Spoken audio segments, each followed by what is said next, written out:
NATO takes command of US Carrier Strike Group as allies send more jets and warships to deter Russia's threat against Ukraine.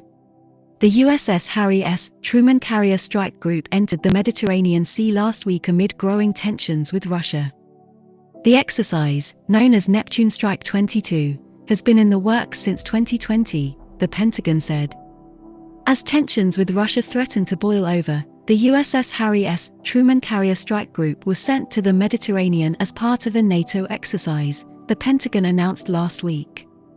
Department of Defense Press Secretary John Kirby told reporters the carrier group will demonstrate NATO's ability to integrate the high-end maritime strike capabilities of an aircraft carrier strike group to support the deterrence and defense of the alliance.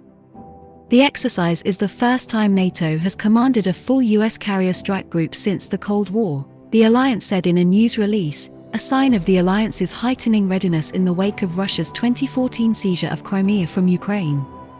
The carrier Truman is accompanied by the US cruiser San Jacinto and the destroyers Bainbridge, Cole, Gravely and Jason Dunham. Kirby said the demonstration was not a direct response to the most recent Russian aggressions at the Ukrainian border and had been in the works since 2020.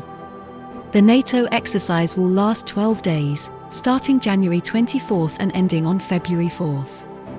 Russia has amassed nearly 100,000 troops in areas near Ukraine's borders, using their presence and live-fire exercises in an apparent attempt to intimidate their neighbor. Ukraine isn't a member of NATO, but the US has vowed to respond with harsh sanctions if Russian President Vladimir Putin launches another offensive, similar to his seizure by force of Crimea from the former Soviet Republic. Tensions between Ukraine and Russia are the highest they've been in years, and the US Press Secretary Jen Psaki told reporters Russia could at any point launch an attack on Ukraine. But Moscow denies it is gearing up to attack on the former Soviet state, arguing instead that NATO are aggressors on Russia's western flank. A complete Russian takeover of Ukraine would bring its border right up against NATO-allied countries like Poland and Romania, creating a flashpoint between the two nuclear-armed sides. Kirby declined to say why exactly NATO continued with the exercise while hostility with Russia continued to rise. We constantly look at exercises and training and ask ourselves, do we really need to do it now? Should we speed it up? Should we shorten it? He said. There was due consideration given about tensions right now about our exercise posture, and after all that consideration and discussion with our NATO allies, the decision was made to move ahead.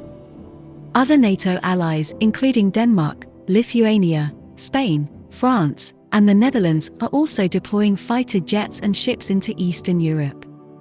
NATO Secretary-General Jens Stoltenberg lauded the allies for their contributions. NATO will continue to take all necessary measures to protect and defend all allies, including by reinforcing the eastern part of the alliance, he said.